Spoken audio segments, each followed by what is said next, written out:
Yes, good morning students, welcome you to all. So आज के session में हम लोग यहाँ पर बाल विकास व शिक्षा शास्त्र की जो 500 क्वेश्चन की सीरीज़ है उसे हम लोग कंप्लीट करेंगे। और जैसा कि आप सभी स्क्रीन पर देख पा रहे हैं, यदि आप बाल विकास व शिक्षा शास्त्र की 2000 क्वेश्चन की सीरीज़ को बाय करना चाहते हैं तो आप हमें डिस्क्रिप्शन में दिए गए नंबर पर संपर्क कर सकते हैं। नंबर है 8770803840।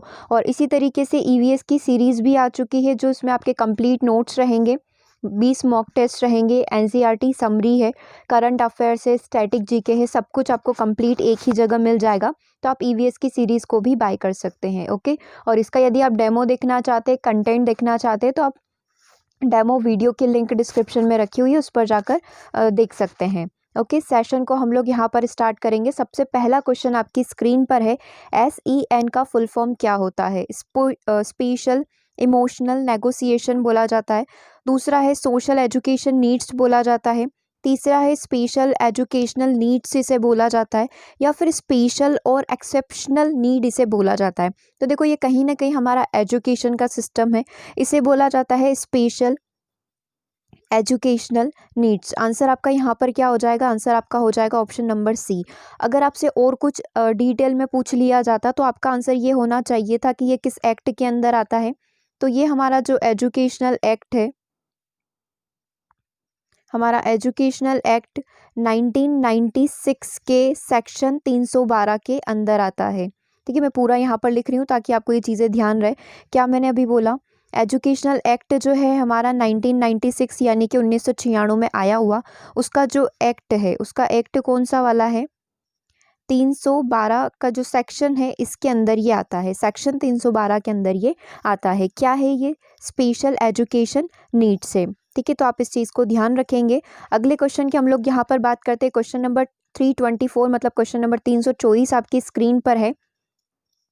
बाल केंद्रित शिक्षा की आवश्यकता मुख्यतः निम्न कारण से बढ़ गई है। मतलब ऐसा क्यों लग रहा है कि चाइल्ड सेंटर्ड एजुकेशन के थ्रू ही पढ़ाई होनी चाहिए, ये इस प्रकार की एजुकेशन को मान्यता ज़्यादा दी जा रही है?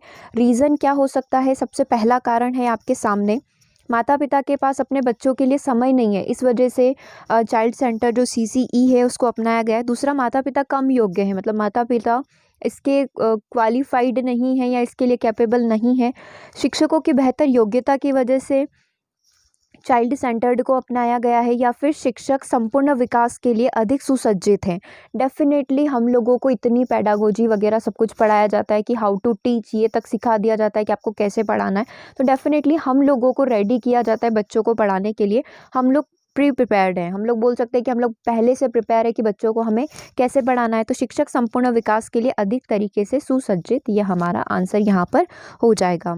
ठीक है, अगले क्वेश्चन की हम लोग यहाँ पर बात करेंगे। अगला क्वेश्चन है, जिन लोगों को आर्थिक स्थिति के आधार पर वर्गीकृत किया जाता है उन्हें एक विशेष खाली स्थान से संबंधित रूप में जाना जाता है। हम लोग नहीं बोलते कि इनको इस कैटेगरी में डाला गया है, ये इस कैटेगरी से आते हैं, इनको कम नंबर लाना है या इनको पूरे कट ऑफ के बराबर नंबर लाना है। तो हमने उन्हें किस वर्ग में डिवाइड कर दिया? हमने उसे एक क्लास में बांट दिया, हमने उसे एक वर्ग में यहाँ पर डिवाइड कर दिया है। आंसर आपका क्या हो जाएगा? ऑप्शन नंबर सी राइट है। अगले क्वेश्चन की हम लोग यहाँ पर बात करेंगे। अगला क्वेश्चन आपकी स्क्रीन पर है, शिक्षण की एक विशेष पद्धति की धारणा शिक्षार्थियों के बीच में भिन्न होती है। क्या बोल रहा है ये? शिक्षण की एक विशेष पद्धति की बात करें तो उसकी जो धारणा है या उसका जो परसेप्शन है, सोचने का जो तरीका है, वो शिक्षार्थियों में अलग अलग होता है। क्यों होता है वो आपको बताना है। सबसे पहला ऑप्शन है कि वो सीखना ही नहीं चाहते हैं।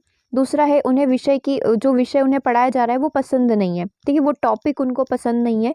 तीसरा है, धारणा शिक्षार्थियों के पर्यावरण पर निर्भर करती है। जो भी परसेप्शन, जो भी सोचने समझने का तरीका है, वो उनके आसपास के इन्वायरमेंट पर डिपेंड करता है।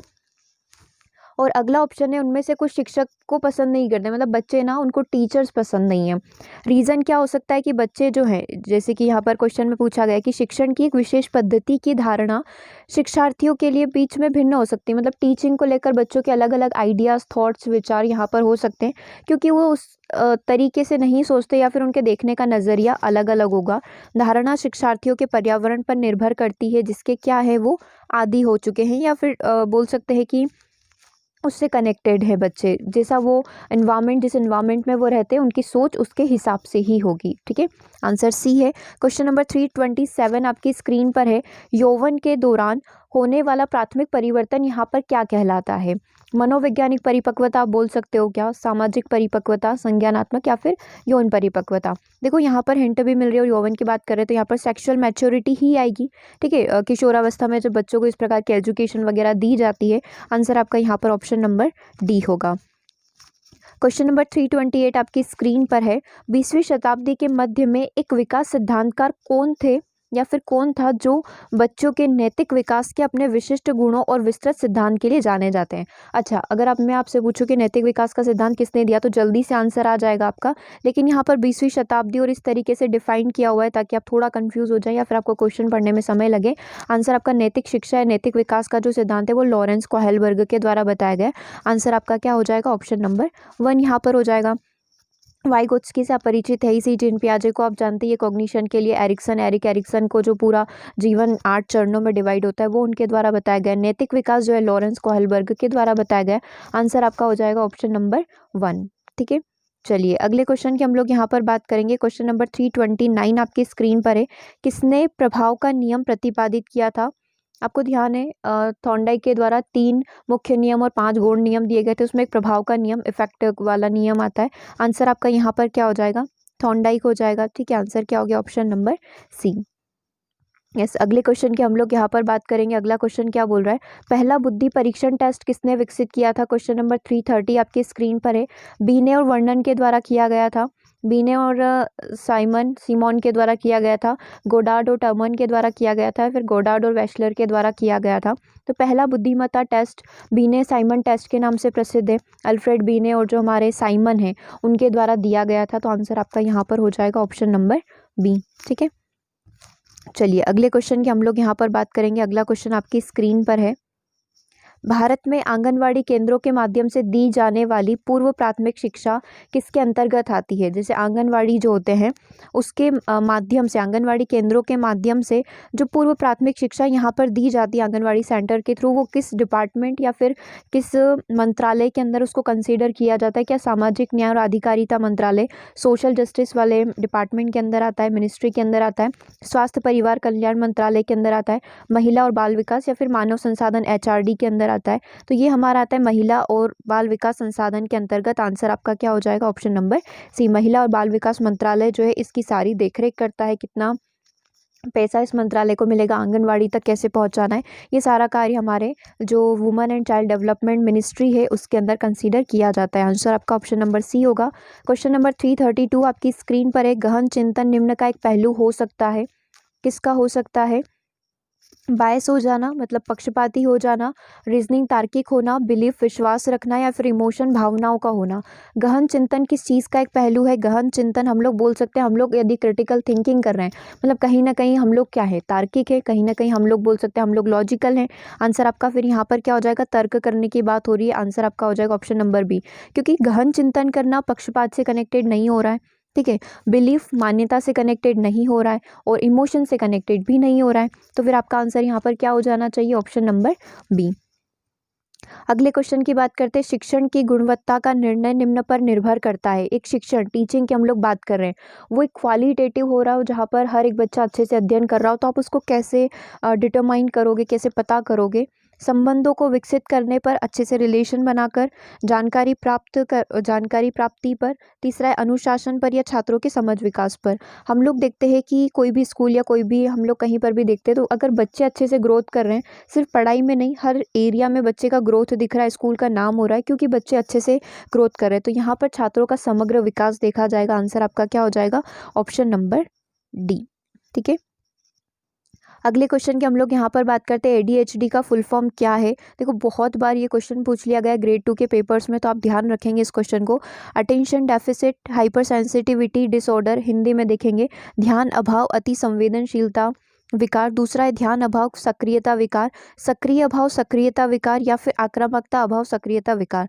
तो हमको पता है कि बच्चा या फिर व्यक्ति जो है ध्यान नहीं लगा पाता है, किसी भी चीज़ पे कॉन्सेंट्रेट नहीं कर पाता है और चीज़ों को लेकर बहुत ही ज़्यादा हाइपर एक्टिव हो जाता है, बहुत ही ज़्यादा आप बोल सकते हैं कि बहुत ही ज़्यादा सक्रिय हो जाता है।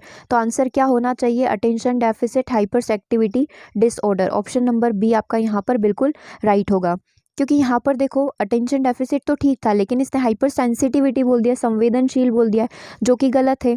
फिर तीसरा ऑप्शन अगर अपन देखेंगे तो यहाँ पर इसने एक्टिव का यूज़ कर दिया है, और अगले ऑप्शन में इसने एग्रीशन का यूज़ कर दिया, मतलब व्यक्ति बहुत ही ज़्यादा आक्रामक हो जाता है, जो कि इसका फुल फॉर्म बिल्कुल नहीं है। तो फिर आपका आंसर क्या हो जाएगा? Option number B. चलिए अगले क्वेश्चन की हम लोग यहाँ पर बात करेंगे। आज टारगेट करेंगे कि 50 क्वेश्चन हम लोग कंप्लीट करें। अगला है, निम्न में से क्या सतत एवं व्यापक मूल्यांकन का उद्देश्य यहाँ पर नहीं है? सबसे पहला ऑप्शन है शिक्षण अधिगम स्थितियों की योजना तैयार करना। क्या ये हमारे सीसी का उद्देश्य नहीं होता है क्या? कंटिन्यूस और कॉम्प्रिहेंसिव वैल्यूएशन का उद्देश्य नहीं होता है क्या? दूसरा ऑप्शन है बच्चे की प्रगति को विभिन्न हितधारकों को बताना, मतलब बच्चे की जो प्रगति है सब व्यक्तियों को, आसपास के जो लोग हैं, कम्युनिटी वगैरह को बताना इस तरीके से। तीसरा ऑप्शन है बच्चे के अधिगम और विकास में परिवर्तन का मानचित्र बनाना। और अगला ऑप्शन हमारे पास है विद्यार्थियों के मन में भय पैदा करना ताकि वे बेहतर प्रदर्शन कर सके। और हमसे क्वेश्चन क्या पूछ रहा था? क्वेश्चन ये पूछ रहा था कि आपका उद्देश्य क्या नहीं होगा सीसीई को लेकर। तो हम लोगों को पता है कि सीसीई जो होता है कंटिन्यूस होता है, हमेशा चलता रहता है। तो उसमें हम बच्चों के मन में भय पैदा नहीं करते सीसीई को लेकर कि आप अच्छा परफॉर्म करो, आपके अच्छे नंबर आएंगे, स्कोर आप अच्छा कर पाओगे। तो बच्चों के मन में डर पैदा करना सीसी का उद्देश्य नहीं होता है। आंसर आपका हो जाएगा यहाँ पर ऑप्शन नंबर डी, ये सीसी को यहाँ पर नहीं बताता है। ठीक है, चलिए अगले क्वेश्चन की हम लोग यहाँ पर बात करेंगे। क्वेश्चन नंबर 336 आपकी स्क्रीन पर है। निम्नलिखित में से कौन सा ड्रग उपयोग किए जाने के लिए जोखिम कारक नहीं है जिसके लिए माता पिता प्रत्यक्ष रूप से उत्तरदायी ठहराया जाए? क्या क्वेश्चन यहाँ पर बोला गया? कौन सा यहाँ पर जोखिम कारक नहीं होगा जिसके लिए आप माता पिता को रिस्पॉन्सिबल मान सकते हो? बाल्यावस्था में लापरवाही होने की वजह से बच्चा ड्रग्स ले रहा है, क्या ये रिस्पॉन्सिबिलिटी माता पिता की है? ये जिम्मेदारी जो है माता पिता की थी कि वो बच्चे को सही संगत में रखे, या फिर बाल्यावस्था में उनके साथ कोई भी लापरवाही ना बरती जाए? ठीक है।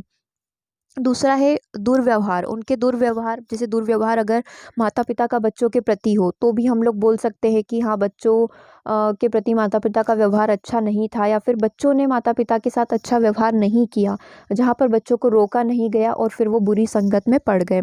तीसरा है सहकर्मी रिजेक्शन, पीयर रिजेक्शन की यहाँ पर बात कर रहे हैं। साथी समूह की वजह से उन्होंने ड्रग्स का उपयोग करना स्टार्ट कर दिया है, ड्रग्स का सेवन करना स्टार्ट कर दिया। और जेनेटिक इनहेरिटेंस, आनुवंशिकता के कारण बच्चों के अंदर ये चीज़ें आ चुकी है।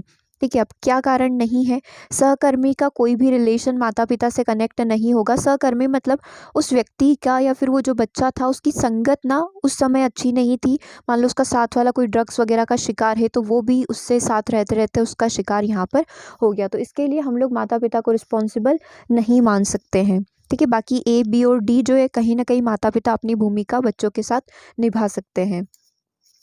अगले क्वेश्चन की बात करें तो एक बच्चे को ज्ञात होता है कि 4 पैर वाला जानवर जो कि हिनहिनाता है कुत्ते के मौजूदा आकार में फिट नहीं हो सकता है।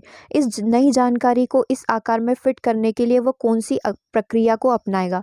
जैसे ही आपको इस प्रकार के दिखते हैं कि आकार में फिट नहीं हो रहा है या फिर ये चीज़ इससे कनेक्ट है, हमने एक नया स्कीमा का निर्माण करा, तो एक ही चीज़ ध्यान आती है, जीन पियाजे की थ्योरी। जीन पियाजे की थ्योरी में 2 स्टेजेस आती है, एक तो संतुलन की अवस्था और एक विसंतुलन की अवस्था, यानी कि इक्विलिब्रियम स्टेज आती है एक तो, ठीक है, और एक क्या आती है हमारी डिसइक्विलिब्रियम की स्टेज। अब इक्विलिब्रियम मतलब संतुलन की अवस्था में क्या होता है? संतुलन की अवस्था में 2 चीज़ें आती है, एक तो होता है हमारा एसिमिलेशन करना, ये वाली चीज़ है ना जो ऑप्शन नंबर सी में दिख रही है, और अगला है हमारा एकोमोडेशन करना यानी कि समायोजन करना। तो इक्विलिब्रियम संतुलन कब बनता है? मान लो कोई भी एक छोटा बच्चा यहाँ पर है, उसने सबसे पहली बार ना डॉग को देखा, उसके घर में एक पेट एनिमल है डॉग, उसने देखा कि इस डॉग के ना 4 पैर हैं। अब सामने से हाथी जा रहा था, सामने से उसके घोड़ा निकला घर के सामने से, तो उसने उसको भी क्या बोल दिया, क्योंकि इसके 4 पैर हैं मतलब कि ये सब के सब क्या हैं, ये सब के सब जो बाहर मेरे घर के सामने से शादी हो रही है तो ये घोड़े और हाथी निकल रहे, तो ये सब के सब क्या है, डॉग है। तो ये क्या है, उसने अपने माइंड में 4 पैर वालों का क्या स्कीमा बना लिया है, हर 4 पैर वाला जो एनिमल दिखेगा वो क्या होगा, डॉग होगा। तो उसने क्या कर रखा है, अभी एसिमिलेशन कर रखा है। ठीक है, अब उसको ये पेरेंट्स जो है या माता पिता जो है इस चीज़ को क्लियर करेंगे कि देखो बेटा ऐसा नहीं होता है कि हर 4 पैर वाला एनिमल यहाँ पर डॉग हो। जो भौंकता है, ठीक है, जो बार्क करता है वो डॉग यहाँ पर हो सकता है, और जो दहाड़ेगा है ना, दहाड़ मारेगा, रोर करेगा, वो वहाँ पर शेर होगा, जो म्याऊं बोलेगी वो बिल्ली होगी, जिसके सूंड होगी वो हाथी होगा। तो अब उसको क्या करना है, अपने पुराने स्कीमा के अंदर क्या करना है, चेंजेस करना है, तो वो फिर चीज़ क्या कहलाएगी, समायोजन कहलाएगी। और यहाँ पर यही बोला है कि नहीं फिट करना है, आकार में फिट नहीं हो रहा है, इस जानकारी को उसने क्या करना है, फिट करना है कि जो जानवर है वो हर चार पैर वाला जानवर कुत्ता नहीं होता है, तो इस फिट चीज़ को फिट करने के लिए वो किसका प्रयोग करेगा, अकोमोडेशन स्टेज का यहाँ पर प्रयोग करेगा। आंसर आपका क्या हो जाएगा, ऑप्शन नंबर बी। समझ में आया क्या डिफरेंस होता है। एसिमिलेशन आपका मौजूदा स्कीमा आपके पास है, ठीक है, लेकिन आप उस स्कीमा में चेंज करके उस थ्योरी को बढ़ाने की कोशिश कर रहे हो, तो उसे हम लोग यहाँ पर अकोमोडेशन बोल सकते हैं। इस चीज़ का आप ध्यान रखेंगे। आंसर यहाँ पर होगा ऑप्शन नंबर बी, ठीक है। अगले क्वेश्चन की बात करें। अगला क्वेश्चन क्या है, एक बच्चे को आज की परीक्षा के लिए याद किए गए हिंदी अक्षरों को स्मरण करना उसके द्वारा कल लिखे गए कन्नड़ परीक्षा के कारण कठिन लगता है। इस घटना को किस नाम से जाना जाता है, पृष्ठोन्मुखी अवरोध, प्रतिगामी अवरोध, अग्रगामी अवरोध या फिर अग्रोन्मुखी अवरोध इसे यहाँ पर बोला जाता है।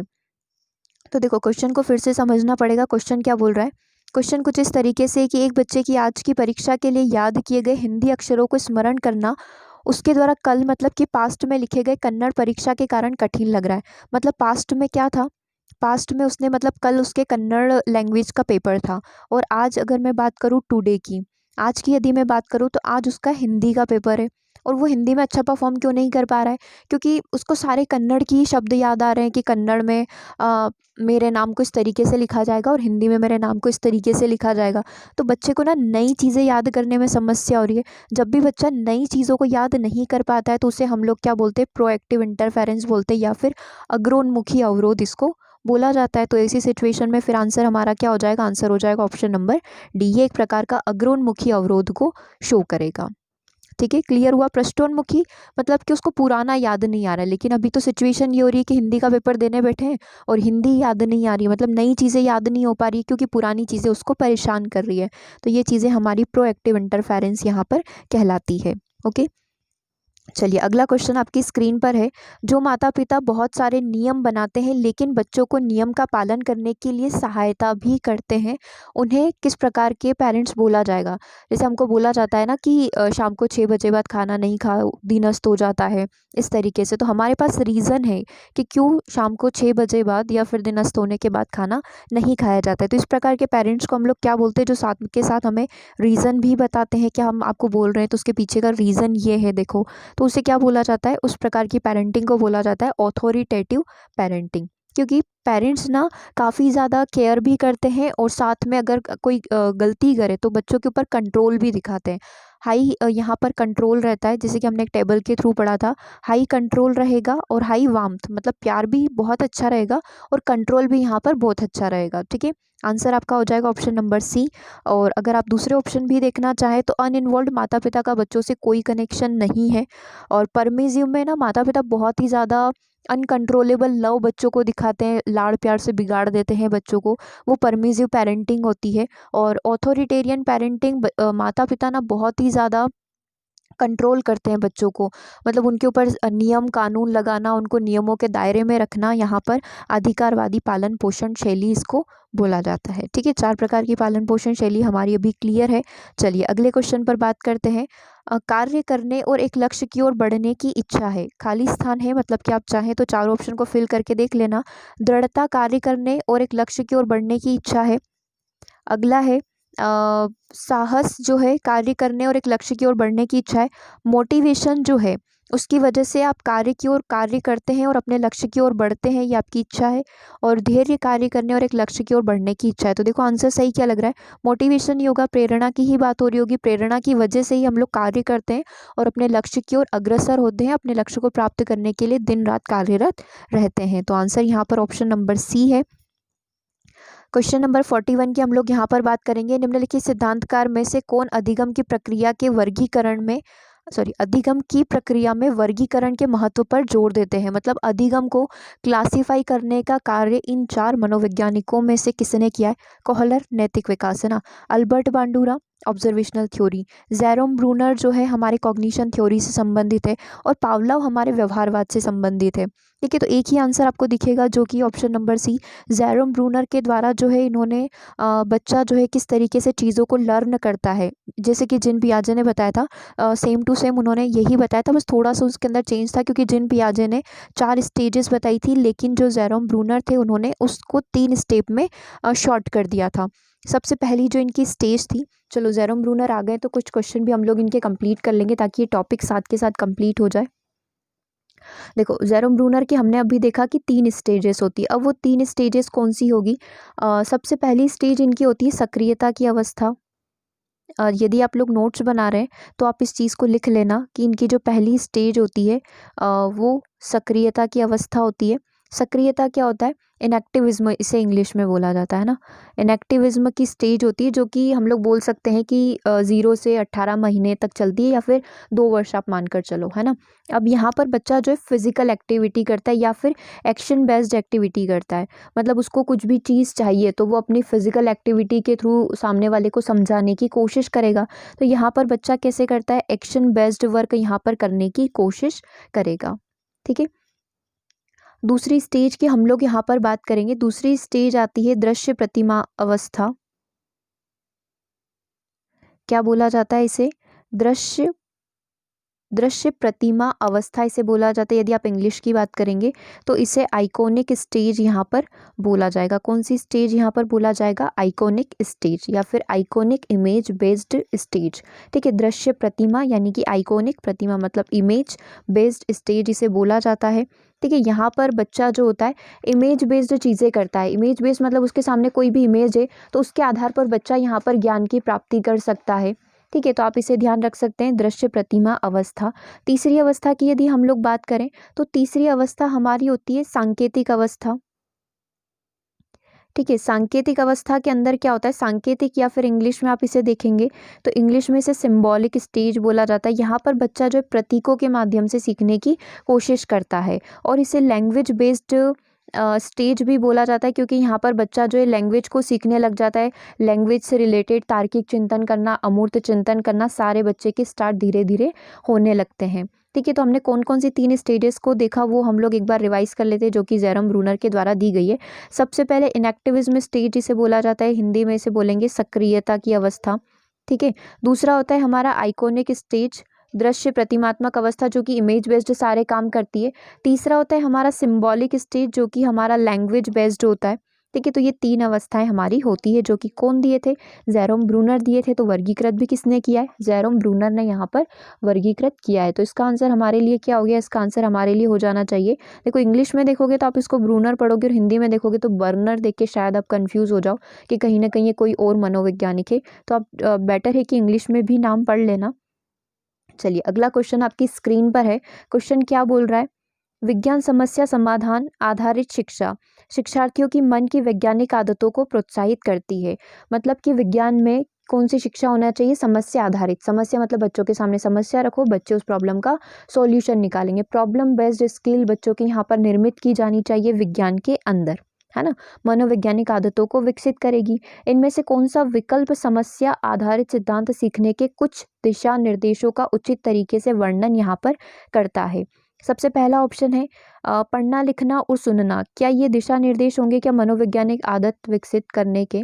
दूसरे की यदि हम लोग बात करें मल्टीमीडिया का उपयोग करके चर बनाकर विचारों को समझना, मतलब मल्टीमीडिया का उपयोग कर रहे हैं, है ना। फिर हम लोग क्या कर रहे हैं? वेरिएबल्स बना के थिंकिंग जो है उसको डेवलप करने की कोशिश करें। तीसरा है प्रश्न पूछना, बच्चों से प्रश्न पूछो, सामने जो बैठा है उससे प्रश्न पूछो। टीचर बच्चों से, बच्चे टीचर से पूछेंगे। परिकल्पना, एक हाइपोथेसिस बनाना और उस पर बार बार ट्रायल करके उसको सत्य साबित करने की कोशिश करना। अगला है चर्चा, निश्चित संख्या में परीक्षण और सहकारी शिक्षण करना। डेफिनेटली जब आपको ये ऑप्शन दिख जाता है कि प्रश्न पूछना, परिकल्पना करना, उसको बार बार सत्यापित करना, तो तभी तो प्रॉब्लम सॉल्विंग स्किल बच्चे की यहाँ पर निर्मित होगी और एक साइंटिफिक थॉट्स उसके अंदर आना स्टार्ट होंगे। आंसर आपका यहाँ पर हो जाएगा ऑप्शन नंबर सी। ओके। चलिए अगले क्वेश्चन की हम लोग यहाँ पर बात करेंगे। अगला क्वेश्चन आपकी स्क्रीन पर है। अवधान स्मृति यानी कि स्पैम ऑफ अटेंशन को मापने के लिए किस शब्द का प्रयोग किया जाता है, फिर किस यंत्र का प्रयोग किया जाता है? ठीक है, यंत्र की बात हो रही है। किस यंत्र का यहाँ पर प्रयोग किया जाएगा? टेक्योस्टोस्कोप यहाँ पर लिखा हुआ है सबसे पहले ऑप्शन में। अवधान स्मृति मतलब कि स्पान ऑफ अटेंशन, मतलब आप किसी भी चीज़ को एक ही समय में कितने कॉन्सेंट्रेट होकर देख सकते हो। ठीक है, अभी पूरा एक्सप्लेन करेंगे इसको। माइक्रोस्कोप, टेलीस्कोप या फिर एपिडायोस्कोप। ठीक है, ये आपके टीचिंग लर्निंग मटेरियल से क्वेश्चन पूछे हुए हैं, तो आपको ये टॉपिक बहुत अच्छे से प्रिपेयर करके चलना है कि आपका TLM जो है, चाहे आपसे किसी भी प्रकार का डिवाइस पूछ लिया जाए, आप उसका आसानी से आंसर कर पाएँ। तो देखो अवधान स्मृति में क्या होता है, वैसे इसका आंसर ऑप्शन नंबर 1 है। ठीक, इस प्रकार की एक मशीन होती है। सामने जो व्यक्ति बैठा हुआ है उसको कुछ इमेजेस वगैरह इस तरीके से मूवी वगैरह दिखाई जाती, कितने समय तक व्यक्ति एक ही बार में कॉन्सेंट्रेट होकर उन चीज़ों को देख सकता है, उसका ध्यान ना यहाँ पर बिल्कुल भी भटकना नहीं चाहिए। तो ये किसके थ्रू या फिर किसके माध्यम से हो सकता है? ये टेक्योस्टोस्कोप जो होता है उसके माध्यम से हो सकता है। कुछ जर्मन साइंटिस्ट थे, आप उनका नाम चाहे तो लिख सकते हो, उनके द्वारा जो है ये जो मशीन है इसका निर्माण किया गया था। एक तो थे हमारे वॉल्कमैन,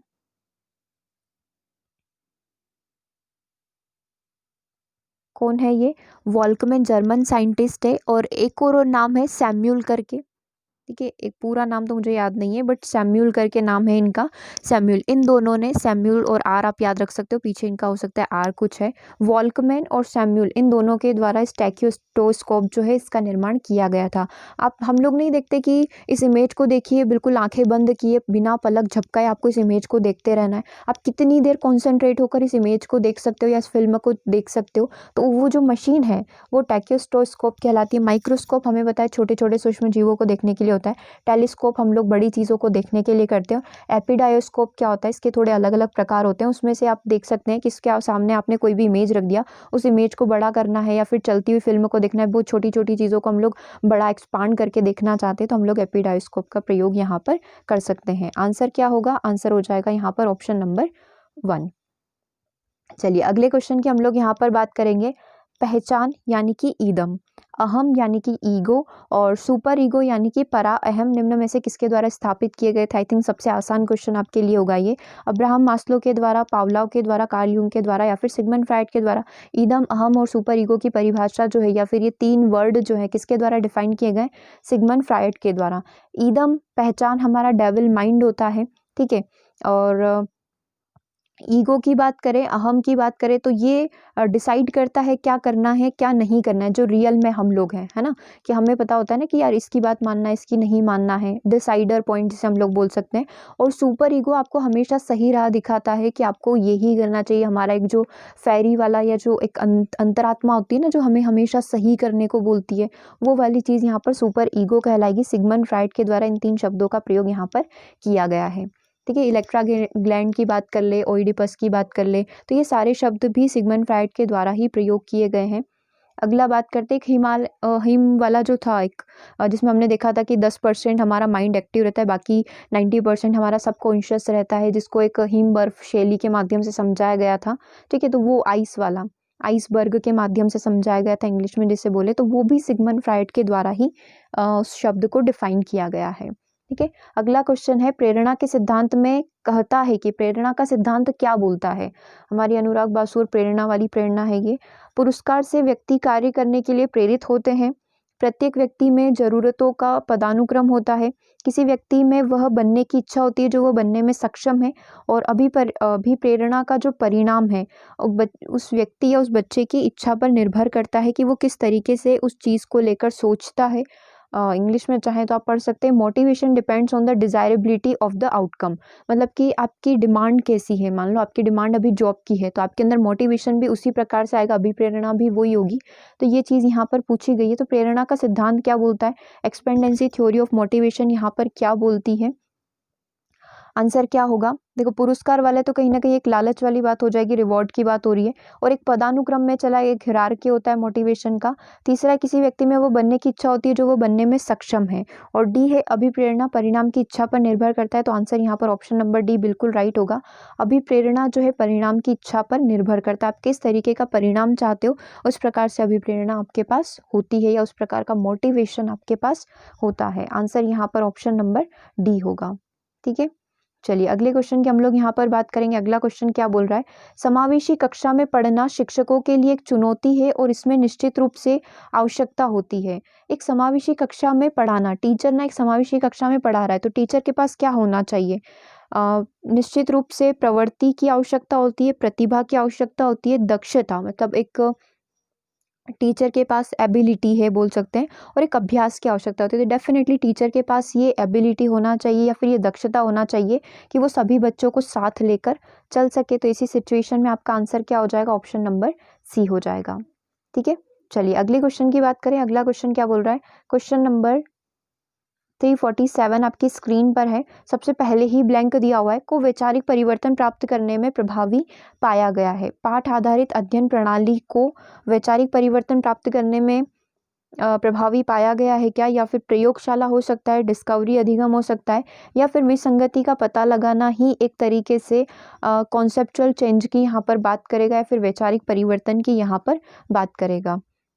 यदि हम लोग डिटेक्ट कर पा रहे हैं विसंगति को, एनामोली को डिटेक्ट कर पा रहे हैं कि क्या चेंजेस यहाँ पर है या फिर ये चीज़ें ऐसी नहीं हो रही है, तो उसके पीछे का रीज़न क्या है, तो हम लोग यहाँ पर वैचारिक परिवर्तन की बात कर रहे हैं। आंसर यहाँ पर क्या हो जाएगा?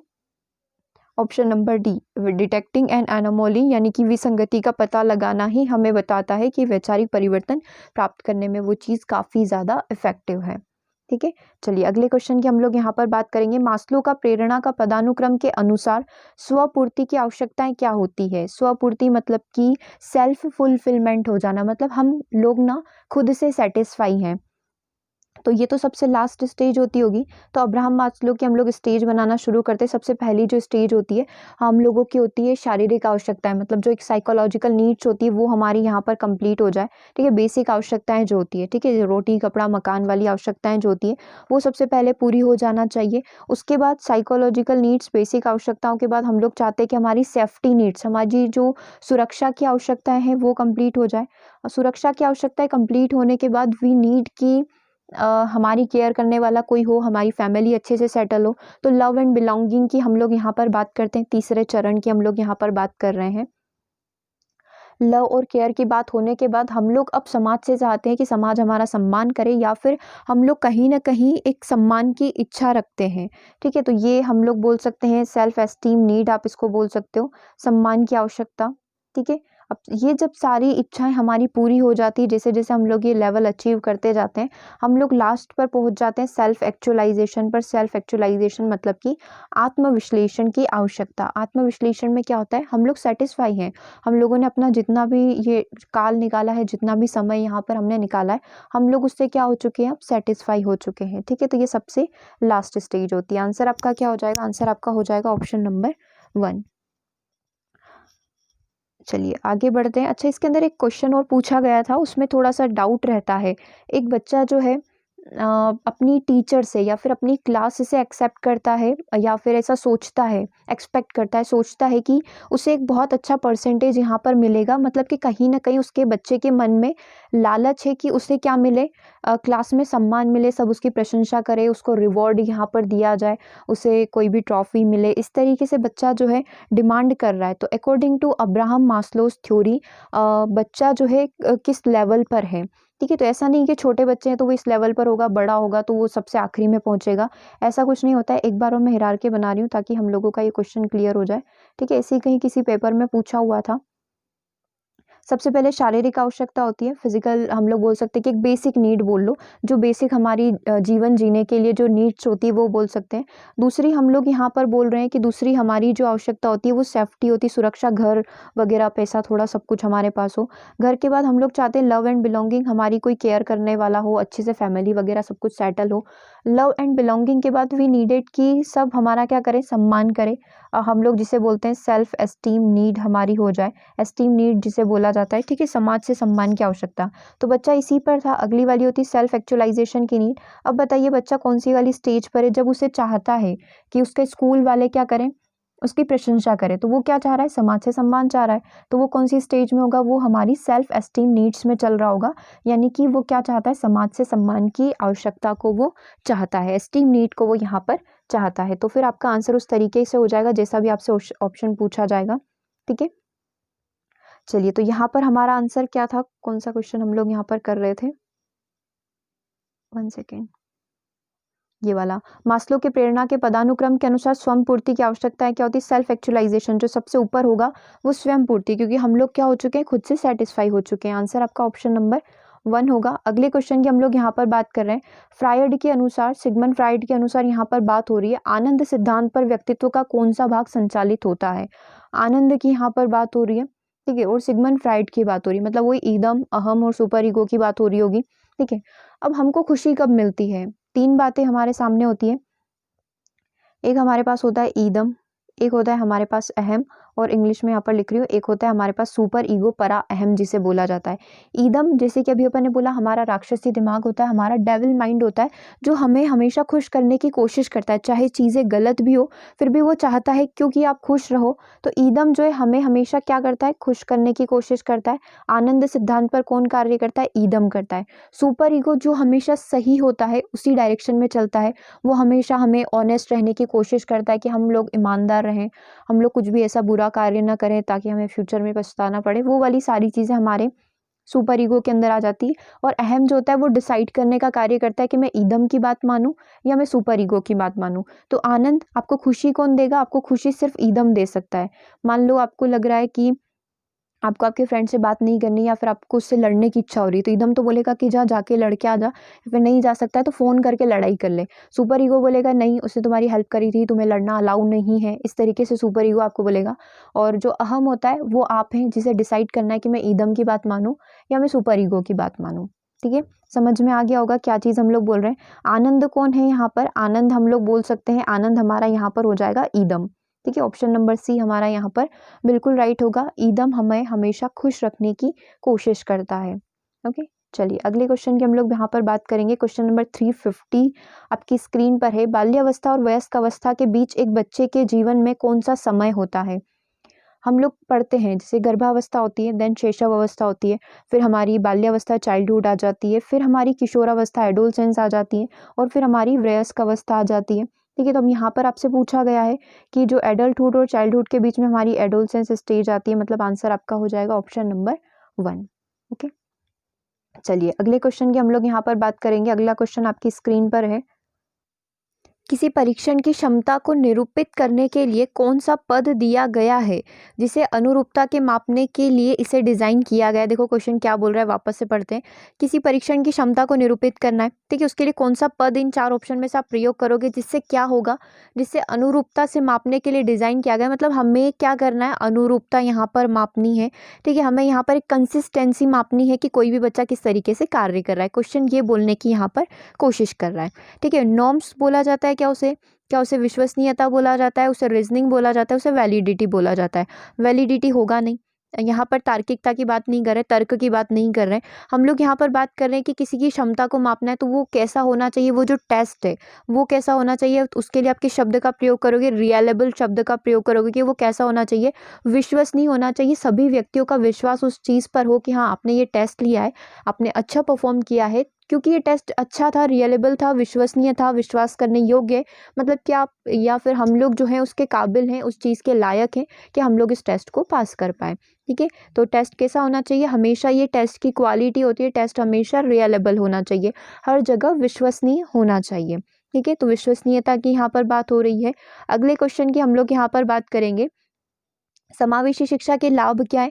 केवल नैतिक और नीति शास्त्र सिद्धांत का विकास करना, केवल संचार और सामाजिक कौशल बढ़ाना, केवल विविधता की संस्कृति और प्रशंसा को बढ़ाना, या फिर उपरोक्त सभी। मतलब समावेशी शिक्षा के लाभ क्या हो सकते हैं। नैतिक और नीति शास्त्र के सिद्धांत का विकास करना, मतलब बच्चों के अंदर मॉरल एथिकल वैल्यूज आनी चाहिए, सही बात है। संचार और सामाजिक कौशल उनका बढ़े, सोशल स्किल बढ़े, कम्युनिकेशन करना वो सीखे, सही बात है। तीसरा है विविधता, डाइवर्सिटी को वो समझे, ठीक है। और प्रशंसा बढ़ाना, मतलब वो एप्रिसिएशन वाली सारी चीज़ें उस व्यक्ति या बच्चे के अंदर हो। तो डेफिनेटली तीनों ऑप्शन राइट है, तो आपका आंसर यहाँ पर क्या हो जाएगा, ऑप्शन नंबर डी हो जाएगा। ठीक, अगले क्वेश्चन की बात करते हैं। संतानों को देखभाल और सुरक्षा प्रदान करने का आग्रह किस प्रकार की अभिप्रेरणा के अंदर सम्मिलित किया जाता है। संतानों की देखभाल करना है, बच्चे को सुरक्षा प्रदान करना है, तो ये यौन के अंदर आता है, मातृ अभिप्रेरणा के अंदर आता है, मैटरनल मोटिव के अंदर आता है। ये एक प्रकार का अचीवमेंट है या फिर एक प्रकार का एफिलेशन हो जाता है। तो संतानों की देखभाल करना मातृ सुरक्षा या फिर मातृ अभिप्रेरणा के अंदर इस चीज़ को कंसीडर किया जाता है। आंसर आपका यहाँ पर होगा ऑप्शन नंबर बी। सेक्स यौन की हम लोग बात नहीं कर रहे हैं कि संतान में बच्चा बच्ची कौन है, ठीक है। उपलब्धि आपका एक अचीवमेंट हो, ऐसी तो कोई बात नहीं है। और ये एफिलेशन की बात कर रहे हैं। एफिलेशन मतलब किसी से भी थोड़े समय अल्पकालीन के लिए जुड़ाव हो जाना, तो संतानों से जुड़ाव लाइफ टाइम के लिए रहता है, तो ये एफिलेशन यहाँ पर गलत है, या फिर एक जुड़ाव जो है शब्द यहाँ पर गलत है। तो आंसर आपका क्या हो जाएगा, ऑप्शन नंबर बी। अगले क्वेश्चन की हम लोग यहाँ पर बात करेंगे। अगला क्वेश्चन आपकी स्क्रीन पर है। एरिक एरिक्सन के मनोसामाजिक विकास के कौन से चरण में प्रतियोगिता की भावना बच्चे के अंदर विकसित होती है? प्रतियोगिता मतलब बच्चा जहाँ पर ग्रेड का लालची होगा उस स्टेज पर आप आ जाना। सबसे पहला है विश्वास बनाम अविश्वास की अवस्था। इंटीमेसी वर्सेस आइसोलेशन, जो कब होता है जब व्यक्ति समाज से जुड़ने की कोशिश करता है, मतलब तो किशोरावस्था के वहाँ निकल गया। Ego integrity versus despair second stage होती है, जहाँ पर बच्चा जो है थोड़ा ईगो सेंट्रिक टाइप का हो जाता है और अपना कार्य नहीं करने पर वो निराशा का शिकार हो जाता है। ठीक है, ईगो इंटीग्रिटी की यहाँ पर बात हो रही है। और अगला है परिश्रम बनाम हीन भावना। बच्चा ना क्लास में अच्छे ग्रेड पाने के लिए लालच में रहता है कि मुझे अच्छी ग्रेड मिले, और अगर वो ऐसा नहीं कर पाता है तो वो हीन भावना का यहाँ पर शिकार हो जाता है। तो डेफिनेटली प्रतियोगिता कंपटीशन की बात कहाँ पर आ रही होगी? ऑप्शन नंबर डी में आ रही होगी। विश्वास बनाम अविश्वास, माता पिता पर ट्रस्ट, पहली स्टेज जो 0 से 18 महीने या 0 से 2 वर्ष की अवस्था होती है, वो वाली स्टेज। इंटीमेसी वर्सेस आइसोलेशन युवा अवस्था में आता है, जहाँ पर व्यक्ति या वो व्यक्ति जो है, या फिर कोई भी बच्चा तो नहीं, व्यक्ति ही बोलेंगे उसे, युवा व्यक्ति जो है वो समाज से जुड़ने की कोशिश करता है, अपने रिलेशन वगैरह फ्रेंड्स वगैरह बनाने की कोशिश करता है। तो अगर ऐसा नहीं हो पाता है तो वो आइसोलेटेड हो जाता है, अलगाव का शिकार हो जाता है। ईगो इंटीग्रिटी सेकेंड स्टेज होती है, जहाँ पर बच्चा खुद से कार्य करने की कोशिश करेगा। ठीक है, और इंडस्ट्री वर्सेस इन्फर्सिटी, परिश्रम बनाम हीन भावना, बच्चा मेहनत करता है और बदले में चाहता है कि सब उसकी तारीफ करे, उसके लिए तालियां बजाए, उसके लिए क्लैपिंग करे, उसका सम्मान करे, बट ऐसा नहीं होगा तो वो हीन भावना का यहाँ पर शिकार हो जाएगा। आंसर आपका ऑप्शन नंबर डी है। अगले क्वेश्चन की हम लोग यहाँ पर बात करेंगे, शिक्षक द्वारा मानसिक रूप से मंद शिक्षार्थी जो लर्नर होते हैं, स्लो लर्नर्स होते हैं, उनके लिए किस कार्य नीति का यहाँ पर प्रयोग किया जाता है? सबसे पहला ऑप्शन है छोटे कठिन कार्यों से बड़े कार्यों में विभाजित करना। इंग्लिश में आप इसको देखना, breaking smaller task into larger step, मतलब कोई छोटे से टास्क थे उनको बड़े बड़े भाग में डिवाइड कर दिया गया और उन बच्चों को बोला गया, स्लो लर्नर को, कि आप ये करिए। दूसरा ऑप्शन है दृश्य एड्स का उपयोग कर शिक्षार्थी को जानकारी प्रस्तुत करना। तीसरा ऑप्शन है समूह गतिविधियों में शिक्षार्थी को शामिल करना, या फिर ऑप्शन डी है शिक्षार्थी लर्नर को तत्काल प्रतिक्रिया प्रदान करना। अब हमसे यहाँ पर बोला गया था कि स्लो लर्नर है, तो आप उसके लिए किस मेथड का प्रयोग यहाँ पर नहीं करोगे? तो यहाँ पर ऐसा लग रहा है कि हम लोगों को पहली मेथड का प्रयोग नहीं करना चाहिए। क्यों नहीं करना चाहिए? क्योंकि हमें बोला जाता है कि कोई भी बच्चों के सामने हम बड़े बड़े टास्क रखते हैं तो उसको छोटे छोटे भागों में डिवाइड करके पढ़ाइए, ताकि बच्चे को समझने में आसानी हो। और जैसा कि वो मंद शिक्षार्थी है, स्लो लर्नर है, तो डेफिनेटली उसको समझने में बहुत समय लगेगा, चीज़ों को पढ़ने में, समझने में, उस एक्टिविटी को, उस क्रियाकलाप को करने में। तो यहाँ पर क्या सही है? छोटे कठिन कार्यों से बड़े कार्यों में विभाजित करो, ये रॉन्ग है। बड़े कार्यों को छोटे कार्यों में बांटना यहाँ पर सही आंसर होता। और हमसे पूछा उपयोग क्या नहीं किया गया है, तो इस चीज़ का प्रयोग हम लोगों को नहीं करना है। आंसर यहाँ पर क्या हो जाएगा? आंसर यहाँ पर हो जाएगा ऑप्शन नंबर 1, दृश्य एड। हम लोग TLM का प्रयोग कर सकते हैं, यहाँ पर जो दिखने वाली है चीज़ें हैं, मानचित्र वगैरह है, उसका प्रयोग कर सकते हो। यहाँ पर आप ग्रुप एक्टिविटी का प्रयोग कर सकते हो, तत्काल फीडबैक आप उसे दोगे, ये भी आप कर सकते हो। लेकिन आपको क्या नहीं करना है? जो टास्क धीरे छोटे छोटे समूहों में बांटकर संभव हो सकते हैं, उनको बड़ा बनाने की कोशिश हमें नहीं करना है। अगले क्वेश्चन की हम लोग बात करेंगे, अच्छाई और सबलता के अनुसार, गुड एंड पावर के अनुसार छात्रों के किस श्रेणी में आउटबाउंड गतिविधियों में संलग्न होने की संभावना अधिक होगी? आउटबाउंड एक्टिविटीज़ है, उसमें बच्चा कब सम्मिलित होगा? सबसे पहले, क्या वो अगर सामाजिक इवेंट है या फिर कोई भी सामाजिक क्रियाकलाप है उसके अंदर सम्मिलित होगा, या फिर फैंटम हो सकता है, या फिर सफलता होगी, या फिर वो डिपेंडेंट होगा? क्वेश्चन क्या बोल रहा है? अच्छाई और सबलता के अनुसार छात्रों की किस श्रेणी में है, मतलब कौन सी श्रेणी यहाँ पर हो सकती है जिसमें आउटबाउंड गतिविधियों में संलग्न, आउटबाउंड मतलब कि जो बाहरी गतिविधियाँ हैं उसमें बच्चा बहुत अच्छे तरीके से सम्मिलित होगा। तो यदि वो सोशल है, सामाजिक है, समाज के कोई भी कार्य है, कोई भी इवेंट हो गया, यदि उसमें बच्चा अच्छे से सम्मिलित हो रहा है तो अपनी गुड एंड पावर को शो कर सकता है। आंसर आपका ऑप्शन नंबर 1 यहाँ पर होगा। जैसे फैंटम यहाँ पर जग नहीं रहा है, सफलता कोई कैटेगरी नहीं होती है, ठीक है, वो रिजल्ट होता है, आउटकम होता है। डिपेंडेंट होना, किसी चीज़ पर निर्भर हो जाने की बात करिए तो निर्भर हो जाना कोई कैटेगरी नहीं है, ठीक है, वो आपकी एक हैबिट है, वो आपकी एक आदत है। सोशल होना, सामाजिक होना, सोशलाइजेशन हम लोग पढ़ते हैं, तो वो एक प्रकार की कैटेगरी यहाँ पर हो सकती है। तो आंसर आपका हो जाएगा ऑप्शन नंबर 1। अगले क्वेश्चन की हम लोग यहाँ पर बात करेंगे, छात्र के सीखने का समर्थन करने के लिए तैयार विशिष्ट रणनीति, विशिष्ट शिक्षण रणनीति को यहाँ पर क्या बोला जाता है? छात्र के सीखने का हम लोगों को क्या करना है, समर्थन करना है, सपोर्ट बच्चों को करना है। तो हम लोग क्या करेंगे, लेखन रणनीति अच्छी होगी, स्केप फोल्डिंग अच्छा होगा, रीडिंग अच्छा होगा, या फिर वो विचार मंथन करे। डेफिनेटली स्केप फोल्डिंग यहाँ पर बहुत अच्छा होगा, क्योंकि हमें क्या करना है, समर्थन करना है, हेल्प करना है। तो अकॉर्डिंग टू वाइगोत्स्की थ्योरी हमें क्या करना पड़ता है, बच्चे का पहले स्केप फोल्डिंग करना होता है, उसके लिए कैसा मचान रेडी करना होता है जहाँ पर उसे क्या मिलती रहे, एक तरीके से टेम्परेरी मदद मिलती रहे, टेम्परेरी एक तरीके से हेल्प मिलती रहे। तो हम लोग यहाँ पर किस शब्द का प्रयोग करेंगे, इसके फोल्डिंग शब्द का यहाँ पर प्रयोग करेंगे। आंसर आपका होगा ऑप्शन नंबर बी। अगले क्वेश्चन की हम लोग बात करेंगे, निम्नलिखित में से क्या लक्षण प्राप्त करने की मुख्य विधि में एक नहीं है। मतलब किससे आपको ना रिजल्ट नहीं मिलेगा, कौन एक प्रकार का यहाँ पर डिराइविंग ट्रेट नहीं होगा। प्राक्कलन होना, हाइपोथेटिकल हो जाना, शाब्दिक होना, सांख्यिक होना, या फिर सैद्धांतिक होना। सैद्धांतिक होना, थ्योरेटिकल होना अच्छी बात है, कहीं कहीं हमें सैद्धांतिक होना पड़ता है, हमें स्टैटिस्टिकल भी होना पड़ता है, हम लोग पॉइंट फैक्ट वगैरह रखते हैं, हमें लेक्सिकल, हमें शाब्दिक भी होना चाहिए। हम लोग यहाँ पर हाइपोथेटिकल नहीं हो सकते, हम लोग एक अंदाजमार चीज़ों पर कार्य करें तो हम लोग हाइपोथेटिकल नहीं हो सकते। हम लोग टाइप्स ऑफ रीजनिंग पढ़ते हैं तो हम लोग देखते हैं कि वहाँ पर प्राक्कलनात्मक तर्क होते हैं, ठीक है, हाइपोथेटिकल रीजनिंग होती है। तो यहाँ पर कौन सी विधि मुख्य नहीं है, तो ये हाइपोथेटिकल होना मुख्य विधि के अंतर्गत नहीं माना जाता है। आपका आंसर होगा ऑप्शन नंबर 1, ठीक है। चलिए अगले क्वेश्चन की हम लोग यहाँ पर बात करेंगे। अगला क्वेश्चन आपकी स्क्रीन पर है, आधुनिक मूल्यांकन के बारे में निम्नलिखित में से कौन सा कथन यहाँ पर सही है। मतलब अभी मॉडर्न इवैल्यूएशन कौन सा चल रहा है जो करंट में सभी के द्वारा किया जाता है, समेटिव यानी कि योगात्मक, कंटिन्यूस, उत्पाद प्रोडक्ट बेस्ड होगा, या फिर रोट तो देखो बिल्कुल भी नहीं होगा, ठीक है। जो हम लोग या फिर जो नई एजुकेशन पॉलिसी है वो क्या डिमांड करती है कि बच्चों का समय समय पर मूल्यांकन होता रहे, तो कंटिन्यूस होना चाहिए, तो सतत मूल्यांकन की यहाँ पर बात हो रही होगी। आंसर आपका क्या हो जाएगा, आंसर आपका हो जाएगा ऑप्शन नंबर बी। अगले क्वेश्चन की हम लोग यहाँ पर बात करेंगे। अगला क्वेश्चन क्या बोल रहा है,